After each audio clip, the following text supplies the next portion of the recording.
Alors là, on est sur une repousse de renforcement semi de 6 semaines. Ça veut dire que cette pause a été faite il y a 1 mois et demi. On pourrait faire un remplissage, mais nous ici, ce qui nous intéresse, c'est comment faire pour tout retirer et avoir des ongles nickel. Première étape, décider la longueur qu'on va garder. Pour raccourcir, je travaille à la ponceuse avec un embout conique. Et cet embout, je l'utilise aussi pour enlever toute la matière qu'il y a sur l'ongle. Mais bien sûr, vous pouvez vous servir d'un coupe-ongle bien solide pour raccourcir. Quand on procède à une dépose, il faut comprendre que la cliente doit repartir avec un ongle propre et sain. Donc sans aucun résidu de gel ou de base, et de préférence avec un soin. Mais pour avoir tous les bénéfices du soin, il faut avant tout ne plus laisser de matière artificielle sur l'ongle. Pour ne pas faire de bêtises, la méthode de retrait doit être rigoureuse.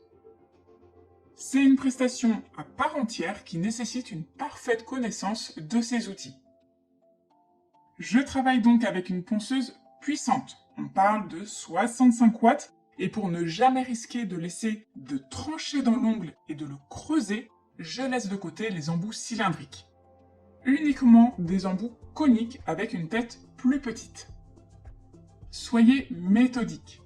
Commencez d'abord par retirer la finition et la couleur. Et ensuite, entamer la construction pour enfin finir par la dernière pellicule de base.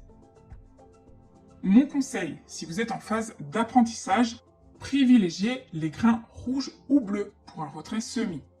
Et si ça chauffe, c'est soit que ça manque de puissance, soit que vous restez trop longtemps au même endroit. Donc attention à ne pas rester statique. Voilà, ma dépose complète est faite. Ici, on souhaite vraiment éliminer toute la longueur. Pour ça, je me sers d'un grain doux qui est adapté aux ongles naturels. D'abord, je raccourcis le bord libre, puis j'élimine les angles. On aurait pu conserver un joli petit carré court, mais par choix, on a retiré le maximum de bords libres possible. Par contre, si à l'origine l'ongle est très souple, alors mieux vaut ne pas conserver trop de longueur. Souvenez-vous qu'on ne peut pas changer l'ADN. Un ongle mou le redeviendra après la dépose. Peu importe les soins effectués et les meilleures bases utilisées. On ne fait que créer une architecture, mais une fois retiré, on retrouve sa nature d'ongle. Sachant aussi que le taux d'hydratation de l'ongle recouvert augmente, comme un effet de serre. Ils se ramollissent un peu, nos ongles agissent comme une éponge. C'est une réaction similaire à l'ongle qui va rester plongé dans de l'eau chaude pendant plusieurs minutes. Il n'y a rien d'inquiétant à ça, c'est normal et prévisible. Par contre, la plaque qui était recouverte ne doit pas être rouge, douloureuse, marquée ou réactive.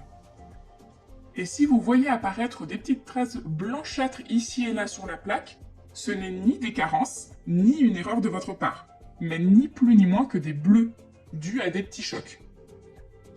Information importante. Lorsque vous limez la longueur pour raccourcir, tenez bien votre lime semi-couchée, donc inclinée sous l'ongle. Si la lime se trouve totalement droite à la verticale contre le bord libre, alors vous allez créer des brèches et casser l'ongle, donc faites très attention. Après avoir fait la dépose à la ponceuse et limé la forme, je me sers d'un buffer, pour m'assurer qu'il ne reste plus aucune trace de base. Si c'est le cas, elle finira par être éliminée et partir complètement. N'oubliez pas que contrairement à une construction artificielle, l'ongle n'est pas forcément lisse, donc le polissoir est suffisamment souple pour épouser toutes les formes de la plaque. On ne force surtout pas avec la ponceuse pour les atteindre.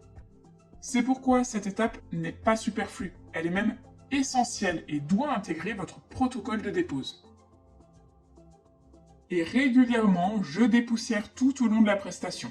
C'est très important d'avoir une vue d'ensemble dégagée pour ne pas travailler à tâtons. Alors, à la question comment savoir s'il me reste de la matière sur l'ongle, je vous conseille 3 choses. 1. Passez votre doigt dessus. Tous vos sens peuvent vous servir, dont le toucher. 2. Regardez si la poussière se loge dans des interstices et des rainures. Ça vous indiquera là où il reste de la base. Et 3. asperger les ongles de spray désinfectant. Il va se créer un contraste de couleur rapide entre l'ongle naturel vierge et la matière encore présente. Avant d'effectuer la manucure, vous pouvez appliquer de l'émollient si la cuticule est rampante, c'est-à-dire très collée à l'ongle, ça vous aidera. Et pour la décoller, je commence avec un repousse cuticule en métal. Il faut faire un mouvement bien droit sans appuyer vers la matrice, tout en remontant la cuticule pour soulever la peau qu'on souhaite couper. Et pour un retrait encore plus doux, servez-vous d'un embout non abrasif en carbure. Sa tête comporte généralement 4 faces et c'est un embout sécurisé. Comme il est beaucoup plus précis qu'un bâtonnet de buis ou un repousse cuticule, vous pourrez nettoyer toutes les peaux mortes autour de l'ongle et jusque dans les sillons si vous voulez. Le but après une dépose n'est pas d'effectuer une manucure profonde, juste de rendre l'ongle plus propre. Donc à cette étape, vous ne devez pas avoir beaucoup de poussière. Ça signifierait que c'est l'ongle qui est attaqué. Et n'hésitez pas à repasser plusieurs fois avec de petits mouvements courts sur 15 000 RPM, plutôt que d'appuyer longtemps sans jamais soulever l'embout. Si vraiment vous tenez à retirer encore plus la membrane, alors servez-vous d'un embout diamanté en forme de flamme, mais privilégiez les grains doux et très doux.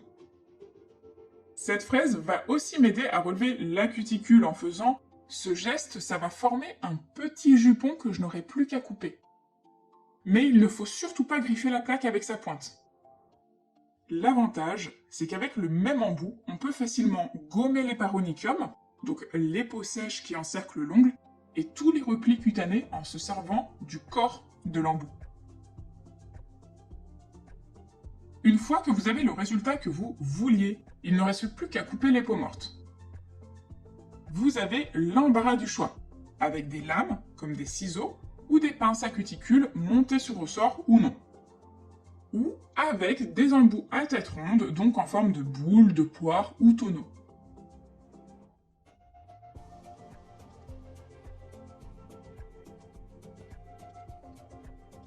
Une fois terminé, vous pouvez bien sûr en profiter pour crémer la peau.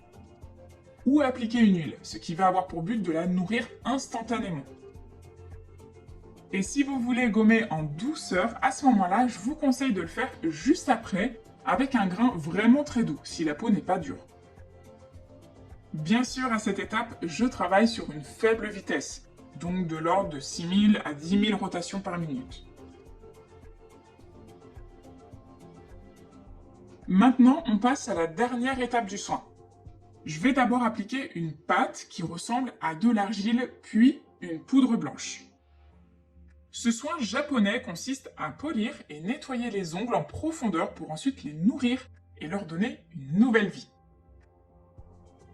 La fonction de la pâte molle est de nourrir l'ongle en pénétrant les écailles. Aucun danger, elle a une super composition. Cire d'abeille, thé rouge, extrait d'algues, bambou, jojoba, vitamine A et minéraux. C'est pas très glamour, mais il faut malaxer le plus possible la pâte sur l'ongle à l'aide d'un chiffon lustrant type chamoisine, mais c'est plus pratique avec le support qui est fourni dans le kit. Alors ça va laisser un côté légèrement matifié en surface, presque un aspect velours qu'on va atténuer juste après. Mais avant, je nettoie les sillons des petits résidus de cire avec un pinceau propre et biseauté. Alors surtout, ne vous servez pas de cleaner à cette étape, vous gâcheriez tous les bénéfices du soin. Étape 2, la poudre lustrante. Je la prélève directement avec la petite raclette, j'en dépose sur l'ongle, et je passe le bloc lustrant qui correspond à la poudre pour faire briller. Alors il faut faire preuve d'énergie, ne vous en faites pas. Si l'ongle n'a pas souffert pendant la dépose, ça ne chauffera pas du tout. Au contraire, ça fera office de massage énergisant. Et si vous voulez encore plus de brillance, toujours sans appliquer la moindre base ou vernis, le petit bonus c'est de véritablement lustrer la plaque avec une lime Ultra Shine. Pareil, vous pouvez effectuer des va-et-vient. On oublie complètement notre gestuelle habituelle lorsqu'on manie la lime. Ici c'est tout doux, on n'est pas du tout en train d'ouvrir les écailles de l'ongle, comme quand on le prépare, mais au contraire, on les referme intégralement et on parvient même à les combler.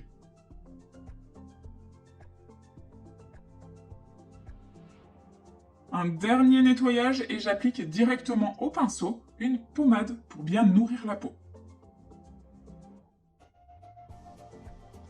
Voilà comment effectuer une dépose impeccable. On a retiré toute la base de renforcement semi et les ongles sont sains.